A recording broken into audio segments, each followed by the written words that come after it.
Alhamdulillahil awalu bila ibtida wal akhiru bila intiha, jami'u sifatil ulya wal izzati wal kibriya, wassalatu wassalamu ala imami ahli sofai wal wafa, qutbil anbiya wal awliya, sayyidina wa maulana Muhammadin khairid dawa likulli saqamin wada, rahmatan wa shifa fi sirri wal jila, wa ala alihi wa sahbihi madamatil ard was sama. Amma ba'du, ayuhas sadatin wa sayyidatina al-izza al-fudala, yang saya hormati, yang saya banggakan, para sesepuh, bini sepuh, para alim ulama, para yai atau para ajengan, khususnya akhina fillah, Tubagus Entus, Tubagus Yusuf, dan beberapa Tubagus, maaf saya tidak bisa menyebutkan satu persatu. Bukan berarti saya mengurangi takdim, hormat, ikhtiram kami kepada para beliau. Juga yang saya hormati bapak-bapak dari Forkominda, Bapak Gubernur atau yang mewakili, Bapak Kapolda, Bapak Pangdam atau yang mewakili, bapak-bapak dari Kabupaten atau Forkominda, Ibu Bupati atau Bapak Bupati, Bapak Dandim, Bapak Kapolres atau yang mewakilinya, bapak-bapak dari instansi pemerintahan, sipil, TNI, Polri yang selalu kita banggakan, Pak Camat, Pak Danramil, Pak Kapolsek beserta jajarannya, Bapak Kepala Kelurahan atau Kepala Desa seperangkatnya, panitia penyelenggara dalam rangka Haul Akbar Sayyidi Syekh Muhammad Yusuf di Pekalangan ini atau di Kasunyatan. Hadirin wal hadirat rahimakumullah. Pentingnya haul adalah akan menguak sejarah berlian-berlian atau intan-intan terpendam yang mungkin sebagian sekarang ini banyak melupakan. Atas perjuangan-perjuangan, tidak cukup dari perjuangan beliau saja, akhlak, adab beliau dan ilmu beliau dan kedudukan beliau indallahi a'la.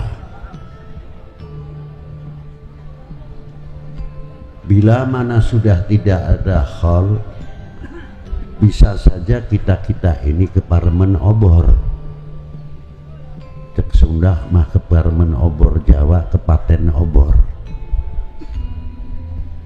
Maka dina ayana khol dina malam iya sesarengan henteu sanes ngalap barokahna para alim ulama, para leluhur simkuring sadayana anu parantos keparingan barokah ti Allah Ta'ala sebab turunan rahmah kersa mitutur atau menceritakan para sesepuh anu mulia linggihna di hadapan Allah Subhanahu wa Ta'ala.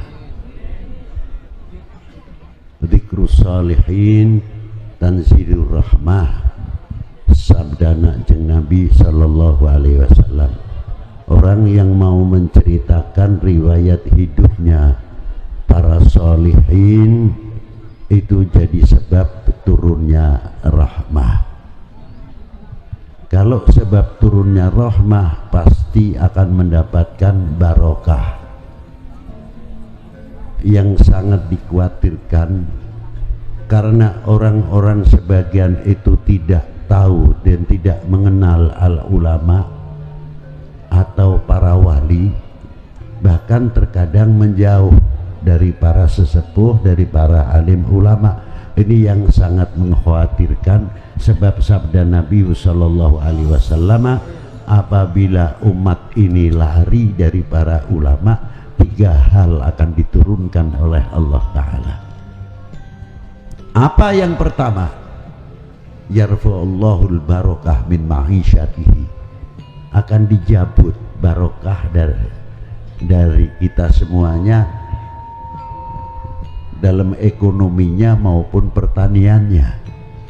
Nah, kalau kita sudah kehilangan barokah, apa jadinya? Yang ada gersang. Kalau sudah gersang, manusianya panas, buminya pun ikut panas, pohon-pohonnya pun ikut panas, gunungnya pun ikut panas. Pada akhir-akhir ini berapa gunung-gunung yang bererupsi? Tidak satu gunung waktu saya kecil, hanya paling kita melihat hanya gunung berapi, lainnya tidak. Sekarang ada gunung ini, gunung itu, gunung lain-lain. Karena apa? Ikut merasakan kehilangan barokah. Apakah kita ingin kehilangan barokah? Pastinya tidak. Kalau tidak, bagaimana? Harus kita mendekat kepada para al-ulama as-salihin wal awliya il-arifin. Dan semakin dekat kita kepada para beliau-beliau, apalagi kita tahu riwayat hidupnya para beliau. Banten ini Masya Allah luar biasa. Di sini ini sebenarnya gudangnya ulama. Bukan saya kebetulan di Banten lalu saya ngomong Banten, karena saya kenal Banten, saya ngerti Banten. Jadi saya berani mengatakan, kalau Banten menjadi mercusuar percontohan, ini sangat luar biasa dan memang sudah pantas. Loh, itu akhlaknya yang baik, adabnya yang baik. Karena siapa? Karena di sini ada tokoh mutiara yang luar biasa. Yang pertama siapa? Maulana Hasanuddin Al-Bantani. Sebelum itu siapa? Maulana Syarif Hidayatullah. Beliau seorang qutbil aktab di zamannya. Guru Mursyidul Kamil Sayyidi Syarif Hidayatullah. Silahkan berpendapat silsilah masa bodoh, saya tidak mau tahu itu. Bahwa Maulana Syarif Hidayatullah bin Umdatuddin Abdullah bin Ali Nurul Alam bin Jamaluddin Husain bin Ahmad Shah Jalal. Beliau di mana Ahmad Shah Jalal? Beliau di Annam. Sekarang masuk daerah Vietnam. Beliau meninggal di sana. Ketika beliau masuk ke daerah Annam, di situ hebatnya ada satu agama, ada 2 kerajaan. Satu agama 2 kerajaan ini bertikai, tidak ada habis-habisnya, baku hantam dan makan korban. Siapa yang bisa mempersatukan? Al-Imam Ahmad Shah Jalal. Itu beliau masuk dengan akhlaknya dan adabnya luar biasa, diterima oleh 2 kerajaan. Akhirnya 2 kerajaan berhenti di dalam pertempuran, yang akhirnya memilih Imam Ahmad Shah Jalal menjadi sultan di daerah mana? Di daerah Annam, yang pada waktu itu Annam sering bertempur dengan daerah Champa atau Cham. Dari situlah beliau berdiri luar biasa. Jadi kalau Maulana Hasanuddin menjadi sultan, tidak heran karena kakeknya pemersatu umat, pemersatu bangsa. Loh, itulah hebatnya. Bukan bikin ricuh. Ini beliau. Anak-anak beliau luar biasa. Ada yang berjuang di mana beliau di Cina, namanya Qutbul Alwi, Maulana Yunus, dan beberapa lagi putra-putri beliau yang sangat hebat. Ibnul Imam Abdullah Udmat Khan bin siapa? Bin Amir Abdul Malik. Bin siapa? Bin Alwi Amal Faqih yang meninggal pada tahun 613 Hijriah. Ibn siapa? Ibn Imam Muhammad Sahib Marbat, tokoh muhadithin pada waktu itu. Paman beliau terkenal sekali, Al-Imam, terkenalnya Al-Muhaddith Al-Musnid, Al-Imam Ahmad bin Ali bin Al bin Muhammad Al bin Jadid bin Abdullah bin Ahmad Al-Muhajir, tokoh muhadithin yang luar biasa.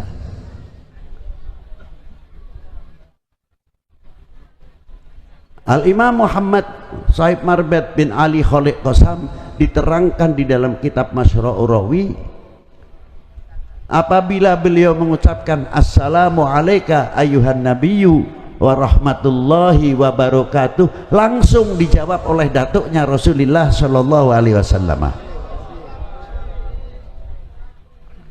Bin Ali Khalid Qasam bin Alwi bin Muhammad bin Alwi bin Abdullah bin Ahmad Al-Muhajir bin Isa An-Naqib bin Muhammad An-Naqib bin Ali Al-Uraidi bin Ja'far As-Sadiq bin Muhammad Al-Bakir. Muhammad Al-Bakir ibu Muhammad Ja'far As-Sadiq bin Muhammad Al-Bakir, ibunya Sayyidah Farwah bintil Qasim bin Muhammad bin Abi Bakrin Siddiq. Jadi Maulana Yusuf maupun Maulana Hasanuddin cucu Imam Ali bin Abi Thalib, cucu baginda Nabi sallallahu alaihi wasallam, cucu Sayyidah Fatimah Zahra, cucu Sayyidina Imam Abi Bakrin Siddiq. Jelas? Jelas? Itu aja. Itu nasab. Adapun ada yang pendapat begini, masa bodoh, kita tidak mau tahu itu. Sebodoh lah. Dan saya tidak mau mengurusi. Itu aja. Paham kan? Nah, itulah satu contoh. Ketika beliau masuk ke Indonesia, bukan sekadar beliau hanya tahu ilmu agama saja. Beliau seorang ekonom. Semua wali 9. Ahli ekonomi, ahli pertanian, ahli kedokteran, ahli obat-obatan. Bukan masuk ke Indonesia adu kesakten, bukan. Senjata yang paling ampuh pada waktu itu di dalam dakwatul Islam, akhlakul karimah. Itu yang paling ampuh diantaranya.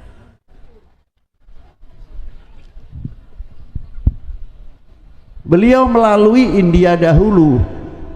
Makanya di sini ada campuran cara mengaji, mengeja Al-Quran. Alif lam mati jabar al, ha mim mati jabar ham, dal apes alhamdu. Jarang yang menggunakan alif lam mati jabar, alif fathah, alif lam mati fathah al, jarang. Tapi banyak menggunakan alif lam mati jabar a. Sebab kalimatul jabar maupun apes adalah dari India dan gabungan Persia. Itu dakwah beliau dengan melalui perdagangan, mengenal, dikenalkan sehingga bisa memasukkan income pada waktu itu ke negara-negara yang ditempatinya seperti zaman penjajahan maupun di zaman Majapahit. Ekonominya sangat maju. Bagaimana memutar roda ekonomi di dalam berdakwah? Apakah ya Habib Lutfi? Tidak. Begitu pidato datang nanti ngarep-ngarep amplopnya tebal atau tipis. Bukan seperti itu. Kita dakwah masuk ke Banten sudah tola'al badru alaina min staniyatil wada. Dan luar biasa. Dulu kita pertama kali masuk Maulana Syarif Hidayatullah ke Sunda Kelapa, belum mengerti orang-orang itu siapa beliau, waliullah atau tidak, masih sedikit yang mengerti. Mana mungkin beliau masuk ke apa namanya Sunda Kelapa sudah tola'al badru alaina, tidak mungkin. Mungkin yang ngerti sekian persen dari jumlah. Beliau berdakwah tidak cukup hanya dengan lisan, nih membangun ekonomi, membangun pertanian.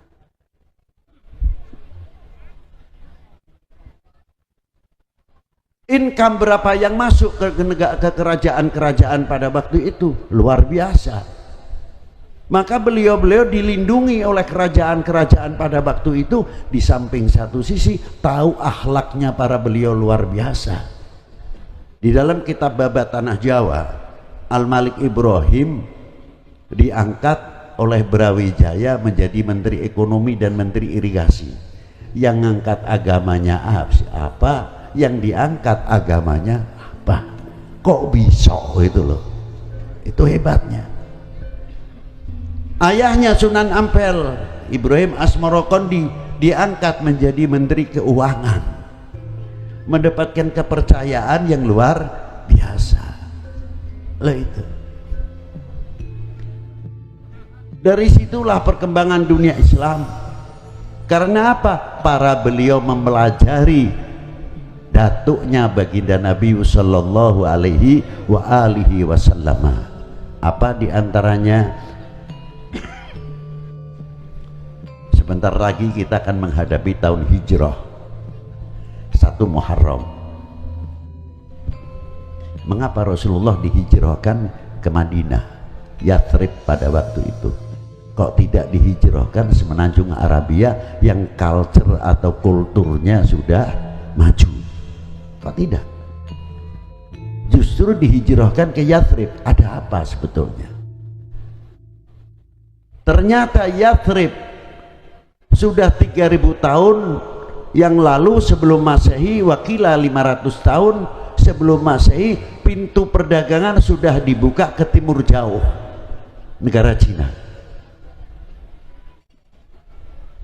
Maka hubungan perdagangan tersebut disebut Jalan Sutra, karena dari negeri timur jauh mengirimkan sutra-sutra, pakaian-pakaian, bahan-bahan. Maka tepat sekali kalau pada waktu itu ada perintah untuk muslimah untuk menggunakan jilbab. Kalau kita dipikir secara logika, apa iya pada waktu itu pakaian masih terbatas kok diperintahkan pakai jilbab? Setidak sekali-kali Allah Ta'ala memerintahkan, pasti sudah ada bahannya. Jadi antaranya apa? Jalan Sutra itu tadi, dari negeri timur jauh yang barter dengan Timur Tengah, mengirimkan bahan-bahan pakaian dari Timur Tengah, mengirimkan kedokteran, ilmu obat-obatan dan lain sebagainya. Itu asal usul.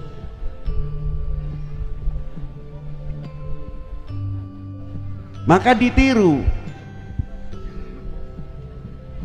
oleh para ulama-ulama kita pendahulu.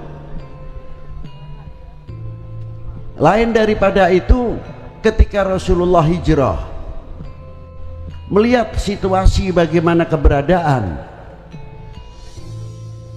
di antaranya bagaimana mempersatukan dunia Arab itu sendiri yang fanatiknya luar biasa terhadap keturunan al-alnya, gobail-gobailnya. Kalau seorang lelaki tidak mempunyai anak lelaki, dianggap abtar, dianggap banci. Maka dilontarkan pengejekan kepada Rasulullah. Rasulullah karena anak lelakinya mati masih kecil-kecil, meninggal. Yang ada perempuan-perempuan sebuah, Sayyidah Zainab, Sayyidah Ruqayyah, Sayyidah Ummu Kalthum, Sayyidah Fatimah Zahra binti Rasulullah sallallahu alaihi wasallam. Dicap abtar. Dijawab oleh Allah Subhanahu wa taala. Maka dari sinilah mengapa Rasulullah diturunkan keturunannya dari perempuan untuk menjawab dunia Arab. Ayatnya diturunkan apa? Inna a'tainakal kautsar fasholli li rabbika wanhar. Jadi siapa yang abtar? Orang yang mengatakan Rasulullah abtar, mereka sendirilah orang abtar. Artinya yang banci.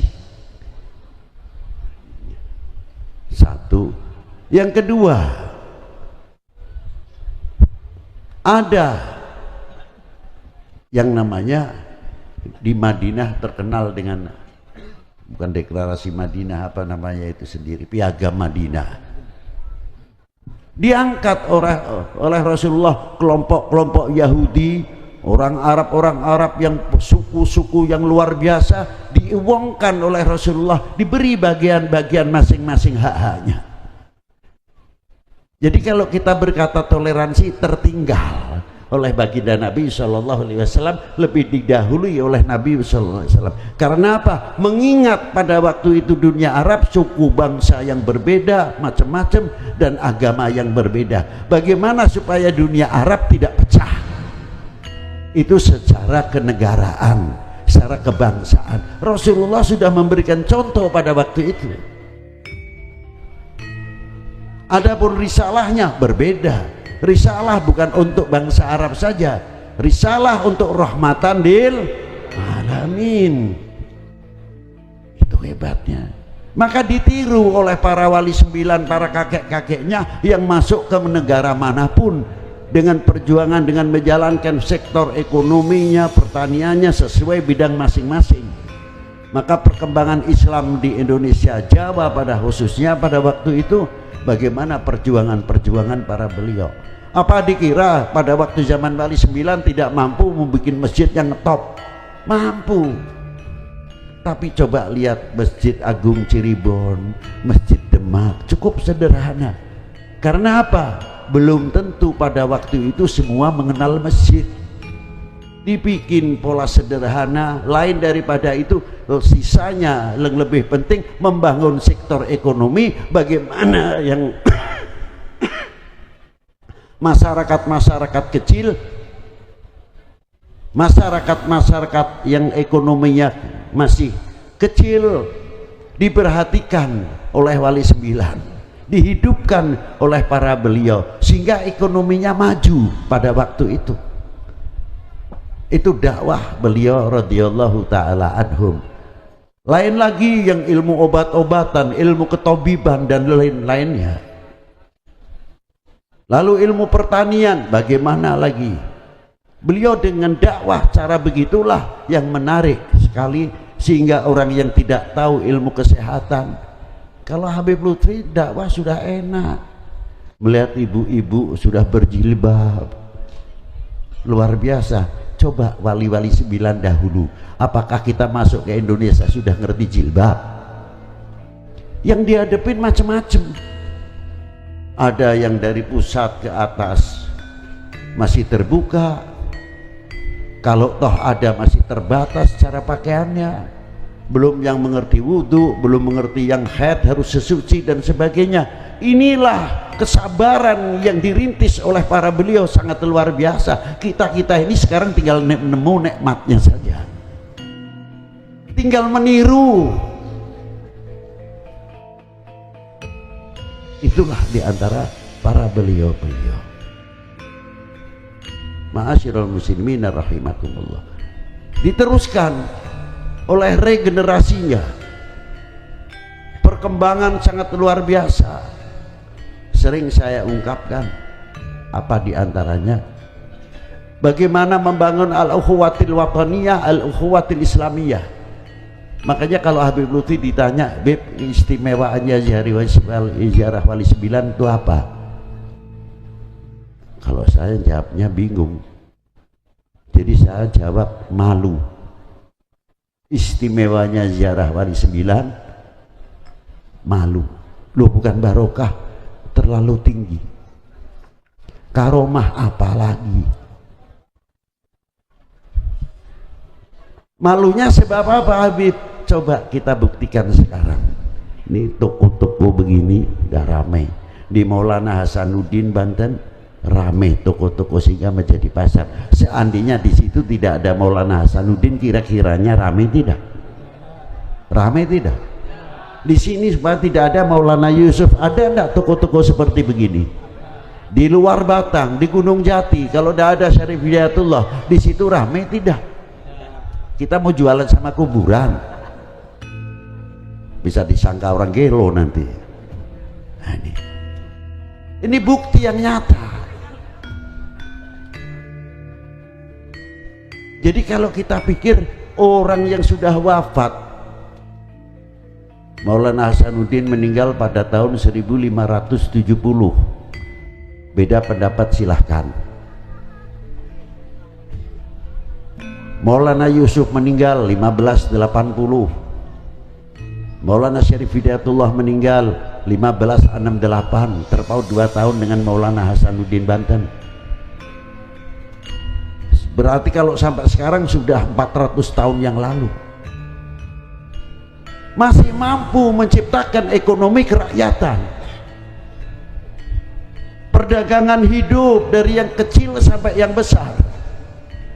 Kalau tidak sebab Maulana Hasanuddin Banten, tidak sebab Maulana Yusuf, apalagi kakeknya Maulana Syarif Hidayatullah, mestinya kita malu kepada para beliau.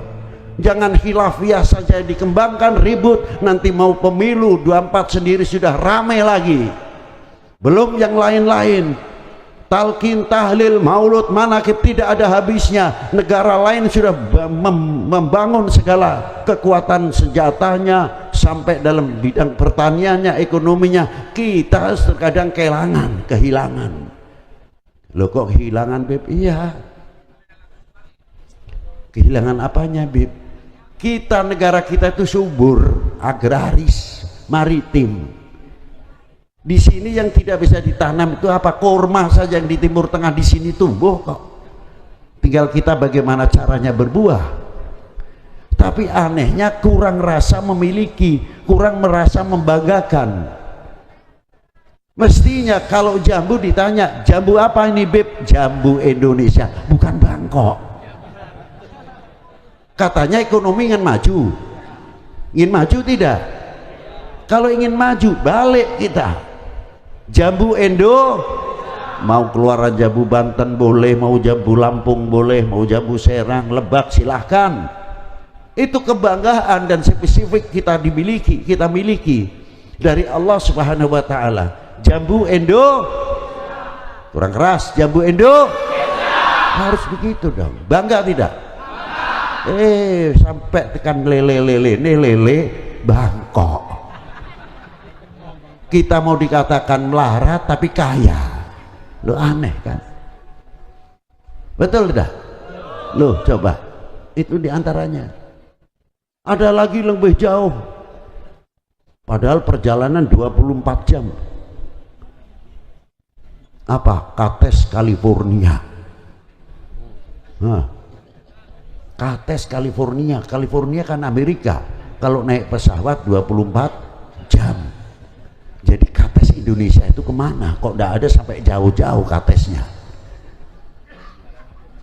Coba kalau kita fanatik merasa handarbeni, bukan berarti menyepelekan hak orang lain, tetap kita menghargai.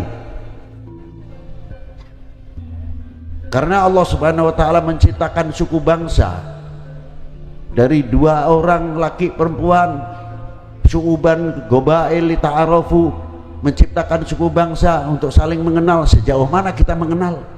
Apakah kita hanya mengenal, oh ini turunan Cina, oh ini turunan Arab, oh ini turunan bule Belanda, oh ini turunan Japanese? Bukan itu.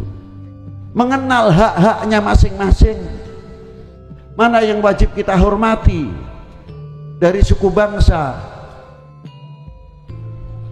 Lebih-lebih kita mengenal bangsa kita sendiri, Indonesia. Sejauh mana kita mengenal Indonesia? Kalau kita mengenal Indonesia, luar biasa kaya Indonesia.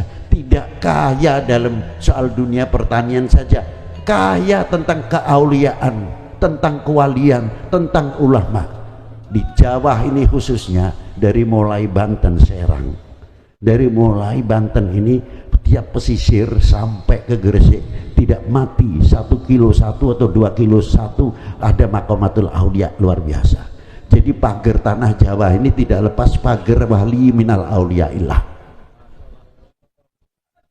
Coba kita urut saja dari sini. Setelah dari Serang, Banten, Serang ke Tangerang, Syekh Kuro, Taknara, tempat kelahiran Ki Nawawi. Maju lagi sedikit, luar Batang, Kampung Bandan, Pangeran Jayakarta, maju lagi Syekh Kuro, tidak jauh semuanya. Maju lagi sampai ke Indramayu, sampai ke Gunung Jati, sampai ke Tegal, sampai ke Semarang, Demak, semua pesisir sampai ke Gresik. Jadi Indonesia itu bukan kaya tentang kesuburan saja, subur tentang keauliaan waliullahnya banyak sekali di Indonesia. Kita tinggal kita mensyukuri atau tidak. Nah itu. Dan aulia-aulia tersebut sekali lagi saya sebut masih bisa mampu membuat ekonomi kerakyatan. Coba kalau kita fanatik terhadap apa yang tumbuh dari Indonesia, dari buah-buahan sampai pare dan sebagainya, ekonomi kita akan semakin baik karena kita fanatik ke Indonesiananya. Jambu Indonesia, ayam Indonesia, lele Indonesia, kates Indonesia, bangga dalam produksi dalam negeri sendiri.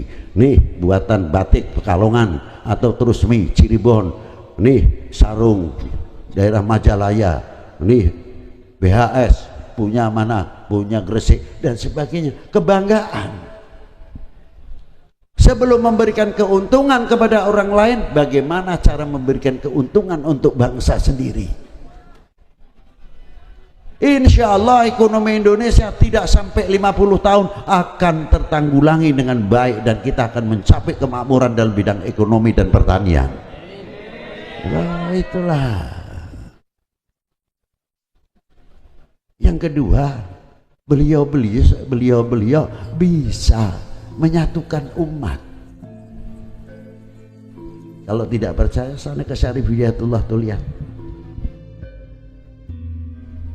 Separuh untuk muslim, separuh untuk non muslim. Yang non muslim dengan kepercayaannya masing-masing. Tidak ada yang ribut, yang pakai menyan yang besar. Itu tolong menyannya jangan besar-besar, selepek ini hidung saya.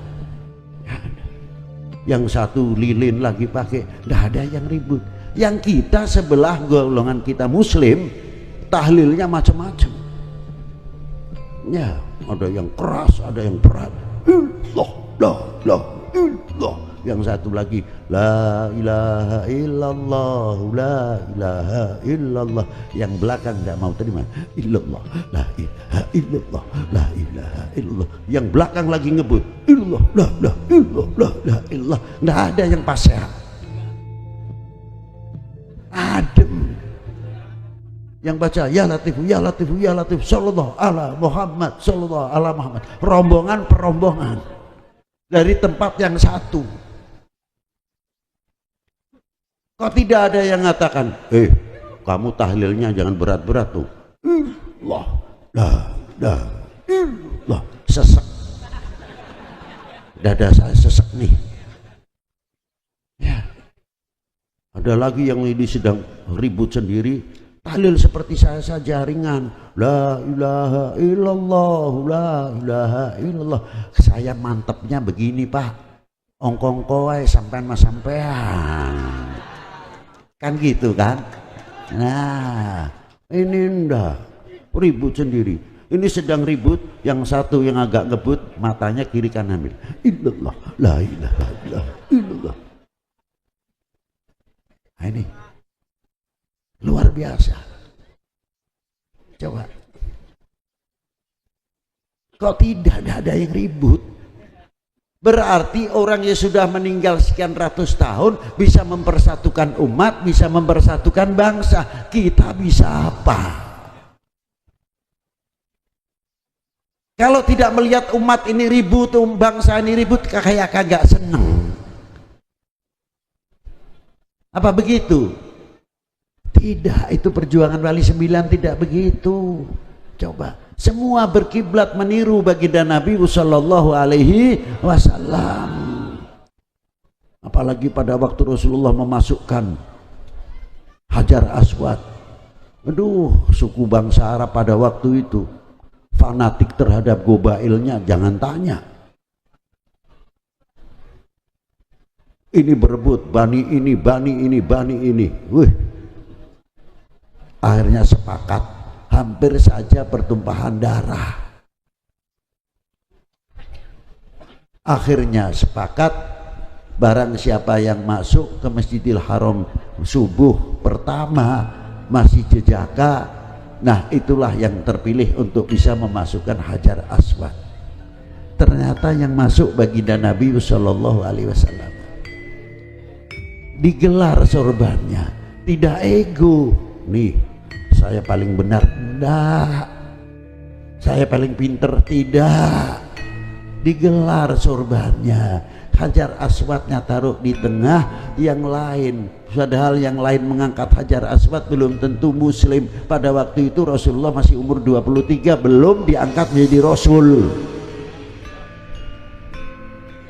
Dipersatukan oleh Rasulullah Shallallahu Alaihi Wasallam, diangkat bareng-bareng. Baru itu Rasulullah mengangkat.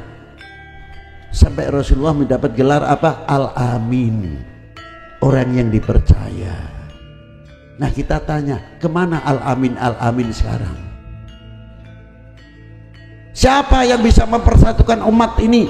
Siapa yang bisa mempersatukan bangsa ini? Siapa yang menjadi perekat umat, perekat bangsa? Indonesia ini sangat luar biasa kemakmurannya. Kalau perawan ini banyak yang ngincer, kalau Jaka yang ganteng banyak yang ngincer kepada Indonesia. Jangan dikira tidak. Karena suburnya, makmurnya luar biasa. Bapak-bapak kita bagaimana memperjuangkan dari mulai Aceh sampai zaman Wali Sembilan menghadapi Portugis dan lain-lainnya. Terus zaman Kanjeng Sultan Agung, Ki Ageng Tirtayasa mengikuti jejak Maulana Yusuf, Maulana Hasanuddin Banten, berjuang untuk negaranya. Kita ini tinggal enaknya saja, kayak tumpeng itu sudah di meja, mengapa kita tuh terus saja tukaran atau congrah sendiri? Tinggal makan, ngemplok, mencukuri. Maka ketika saya makan bareng sama guru saya itu melihat guru saya, satu butir nasi diambil. Saya pikir kok hebat betul. Dan kalau mau makan pakaiannya rapi, walaupun tidak harus baru. Kopiahnya juga rapi, luar biasa. Lama-lama saya tanya, ya Sayyidi Syekh Abdul Malik, ajarkanlah kami tata cara makan. Lalu guru saya mengatakan, Beb, kita itu makan tidak menghormati nasi atau air yang kita minum. Air makhluk, nasi makhluk, pelantara untuk mencari kenyang dan memberi kenyang. Siapa pemberi kenyang itu? Melalui pelantara nasi, hingga tahu kenal siapa yang memberi kenyang. Juga tentang masalah minum, siapa yang memberi pelepas dahaga? Pelantaranya melalui air minum, pelantaranya nasi. Supaya kita tidak syirik. sebab kedua-duanya air maupun nasi adalah makhluk. Jangan sampai kita yang pendapat yang mengenyangkan adalah nasi, kalau tidak makan mati. Nah inilah dikenalkan oleh guru saya kalau makan berpakaian begini Habib, saya menghormati kepada pemberi rezeki. Loh, adab itu, makan saja pakai akhlak, menghormati. Kalau satu butir saya ambil selagi tidak madorot, walaupun pari saya baru panen, ini jangan sampai kibir hati saya. Apa? Kok satu butir nasi saja kok diambil, kan baru panen. Kita punya uang, mau beli 1 kintal cukup kok, ngurusi 1 butir nasi. Bukan itu, 1 butir nasi, jangankan lagi 1 butir nasi, 1/10 1 butir nasi saja kita tidak bisa membuat, tidak bisa menciptakan. Yang menciptakan siapa? Huwallah. Siapa? Huwallah. Kita hormat tidak kepada yang menciptakan, hormat, ambil. Kalau itu menyebabkan madorot, sisihkan, biar mungkin jadi rezekinya ayam atau siapa. Begitu jauh kiai-kiai sepuh kita, cara makan saja pakai akhlak wal adab. Coba. Bukan itu saja Habib, 1 butir nasi ini berapa ratus tangan yang ikut andil. Sebelumnya sawah, berapa yang mencangkul, berapa yang mulai tebar, setelah itu tandur tanam, setelah itu matun, merabuk dan lain sebagainya sampai tumbuh padi. Doanya kayak apa bapak-bapak kita yang punya sawah? Ya Allah, ya Rabb, jangan sampai kena wereng, jangan sampai kena berit atau tikus dan sebagainya. Mengharapkan sekali dengan doanya. Sampai panen, sampai jadi gabah. Apa langsung kita makan gabah? Tidak. Masukkan rismil dulu jadi beras. Dari beras tidak cukup sampai jadi nasi. Berapa yang ikut andil menanak nasi dan sebagainya. Maka doanya Pak dibimbing oleh Rasulullah, kepedulian kita sesama kita. Makanya doanya tidak menggunakan kalimatul mufrad, Allahumma barikli, tidak, Allahumma barik lana, pakainya jamak. Supaya apa? Yang mencangkul dapat, yang tanam dapat, yang tebar dapat, yang matun juga dapat, yang menjaga supaya tidak kena hama dapat, yang menanakkan nasi mendapat dalam Allahumma barik. Hebat sekali. Jauh kita kepedulian terhadap sesama kita. Itu tidak cukup dalam itu saja, sampai di dalam sholawat pun Imam Syafi'i menafsirkan Allahumma sholli ala Sayyidina Muhammad wa ala ali Sayyidina Muhammad wa ala ali, dalam maqamati doa di sini memasukkan semua umat al-muslim dalam maqamati doa. Kalau wa ala ali makna keluarga sudah jelas kalau itu.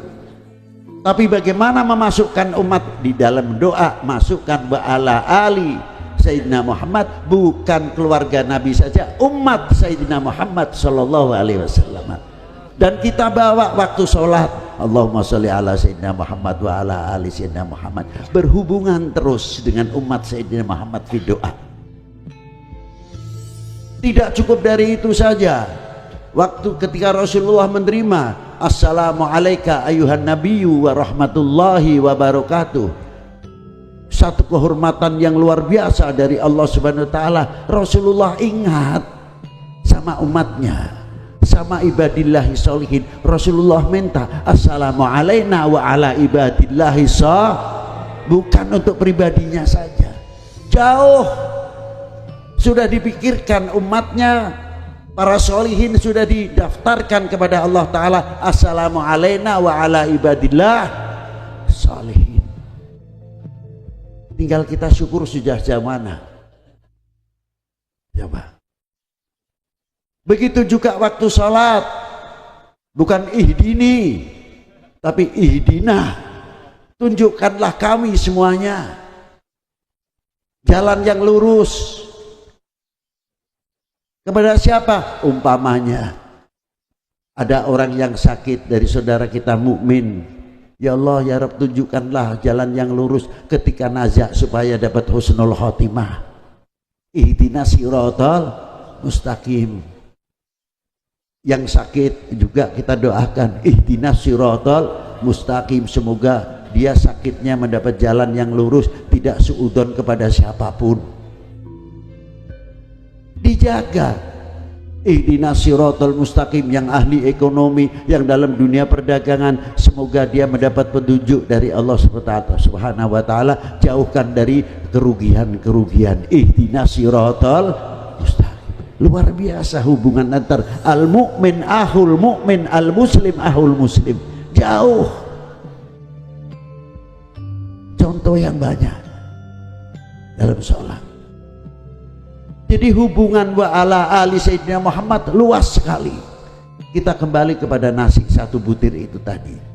Kalau kita sudah tahu sebutir nasi begitu hebatnya, bagaimana bangsa ini? Bagaimana republik ini?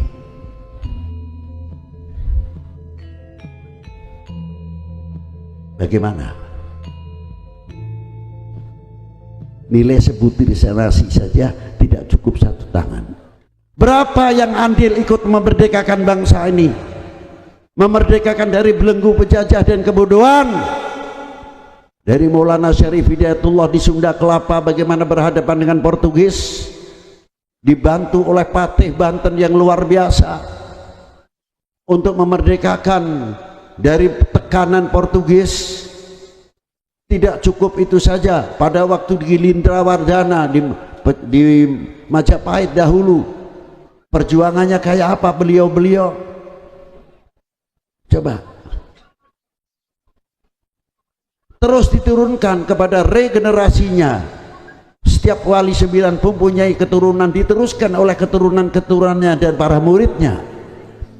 Ngangkat bambu runcing, walaupun persenjataan belum sempurna, masih kekurangan sekali, tapi patriotisme rijal, seorang yang rijal betul-betul, lelaki, mempunyai tanggung jawab, mempunyai harga diri, mempunyai jati diri, mempunyai kehormatan diri. Maka para ulama pada waktu itu bangkit. Indonesia tidak harus dijajah, tidak bisa dijajah. Karena apa? Mempunyai harga diri, mempunyai jati. Itu yang terkandung dalam merah putih, sekalipun tidak tertera satu huruf pun, tapi di dalam merah putih mempunyai kandungan kehormatan bangsa, harga diri bangsa, jati diri bangsa. Tegaknya merah putih berdarah, bukan berhadiah. Betul? Ribut daya saep-saep. Nah, ayo, bangsa lain sudah maju ekonominya, pertaniannya, persenjataannya, masih harewos kene. Nanti yang urusan talqin sendiri, tahlil sendiri, dan macam-macam. Ditepuk tangan orang yang melihat Indonesia tidak bisa maju. Terus. Ayo. Wahai bangsaku yang kubanggakan, relakah negerimu terpecah belah? Melempem jawaban sampean. Tunjukkan jati diri kalian. Wahai bangsaku yang kubanggakan, relakah negerimu terpecah belah? Kayak apa kalau Maulana Yusuf mendengar, Maulana Hasanuddin mendengar, itulah wargaku, itulah bangsaku, itulah umatku, bahagianya kayak apa? Kalau kita melihat pecah belah, nangis para beliau dalam kuburnya. Apakah kita mau menjadi umat yang mengecewakan para beliau? Itulah malu rasanya, ribut terus. Ma'asyiral muslimin rahimakumullah. Begitulah.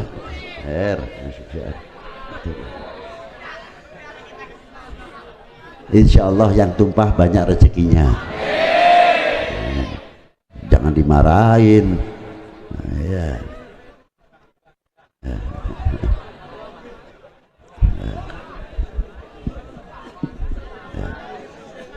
Nah, terus ya.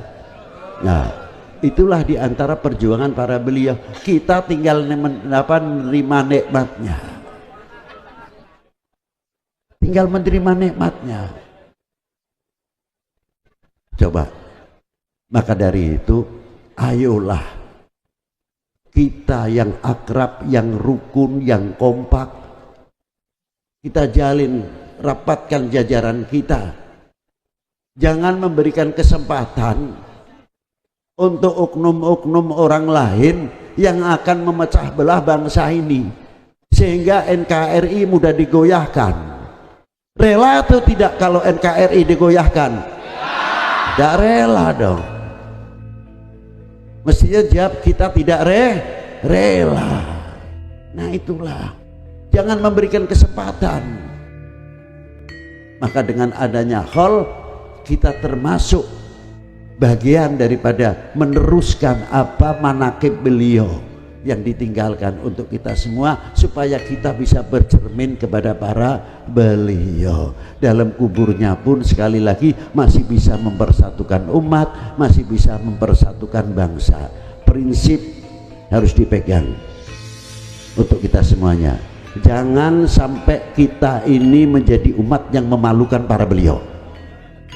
Itu yang penting, paham? Jangan sampai kita ini memalukan para beliau di dalam bakanya. Beliau bertanggung jawab untuk kita semuanya. Jangan dikira tidak. Termasuk saya. Jangan dikira kalau kita duduk di podium ini seolah-olah kita lepas. Paling benar kita sendiri. Seolah-olah kita mengeluarkan hadis dalil, seolah-olah kita tidak terlibat atau tidak terkait di dalam hadis atau ayat itu sendiri. Termasuk Habib Lutfi pertama kali yang nanti akan dituntut oleh Allah Ta'ala di hadapan Allah. Apakah kamu bisa mengucapkan demikian terhadap di Banten? Apakah kamu melakukan itu atau tidak? Atau menjadi biang kerok pecah belah? Dituntut oleh Allah Subhanahu wa Ta'ala. Jangan dikira tidak. Berat jadi kiai, kalau lihat amplopnya sih tidak.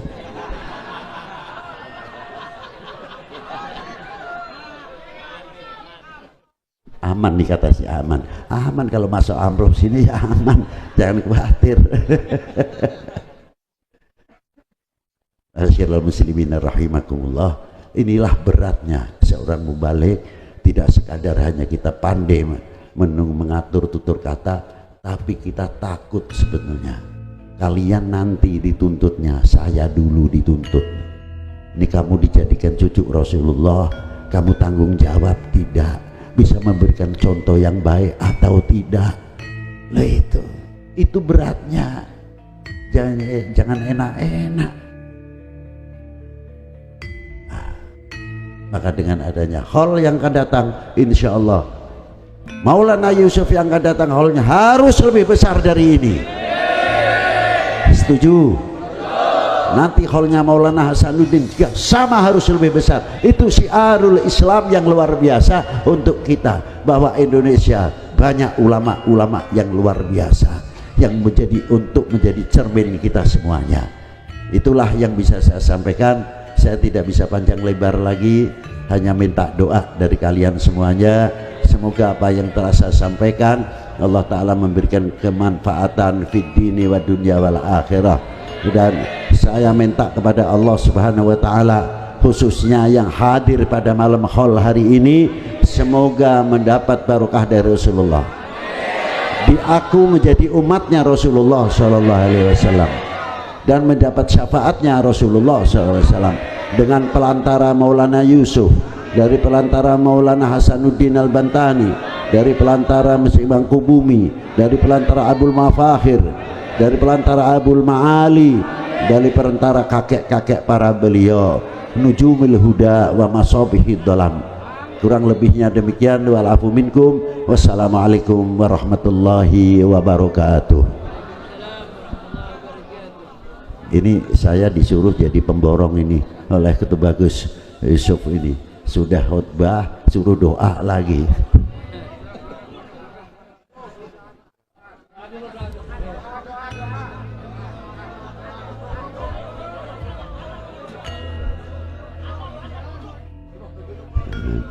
Al-Fatihah binatil qabul wa tamami kulli sul wa ma'mul wa salahi syani zahiran wa batinan fitini wa dunya wal akhirah dafi'atan li kulli syarrin wa bala alladhi yakhruju minal arz wa yanzilu minas sama wa minal masyaqqati wal qahtan ma dhahara minha wa ma batan wa min jami'il amradil badan fi dhahiran wa batinan wa min kulli fitnatin fi ayyi jihadin minal biladil muslimina ammah wa ahlaha wa man fiha aina ma kanu min masyariqil ardi ila magharibiha fi barriha wa bahriha min yaminiha ila shimaliha wa ansurna wa iyyahum binusratik fil harakati was sukun wa ja'alna min hizbika alladhi wafaqtahum li fahmi kitabikal maknun linadkhula fi hirzi qaulika ala inna hizballahumul ghalibun wa jalibatan likullil khair lana wa liwalidina wa li auladina wa abnaina wa banatina wa dhurriyyatina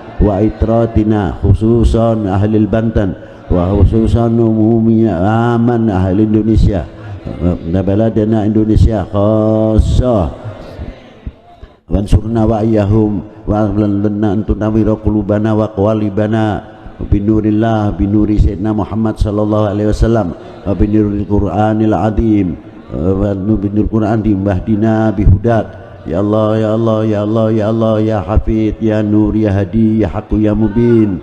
Allahumma hdina bihudak, Allahumma bihudak, ihdina ala siratal mustaqim, siratal ladzina an'amta alaihim minan nabiyyin wasiddiqin wasyuhada wassalihin. Wa barik lana fi umurina wa fi rizqina wa auladina wa ja'alhum min ibadika salihin ma'al huda wat tuqa wal afaf wal maut ala dinil islam wal iman bila mihnatin wala imtihan bifadli sayyidi waladi adnan wa ala kulli niyatin jami'atin salihatin wa ziyadatan wa mahabbatan fi syarafil habib sayyidina maulana Muhammad sallallahu alaihi wasallam wa bijahi sayyidina al-imam maulana syarif hidayatullah wal imam Ahmad rahmatillah wa sayyid Ibrahim at-Tubani sayyid Hashim Derajat wa sayyid Ali Zainal Abidin Damak wa sayyid Ja'far Shadiq sayyid Kudus sayyid Umar Said sayyid Muryo wa sayyid Abdurrahman Syahid Raden Sunan Kalijogo wa Sultan Abdul Fattah wa sayyidi sayyid Ja'far Shadiq sayyid Kudus wa sayyidina al-imam maulana Syarif Hidayatullah wa sayyidatul Kafi wa sayyidina al-imam maulana Hasanuddin al-Bantani wa maulana Yusuf wa lunaki ageng Tirtoyoso wa ikhwanihim wa auladihim wa abnaihim wa bibintihim wa dzurriyyatihim. Al-Fatihah.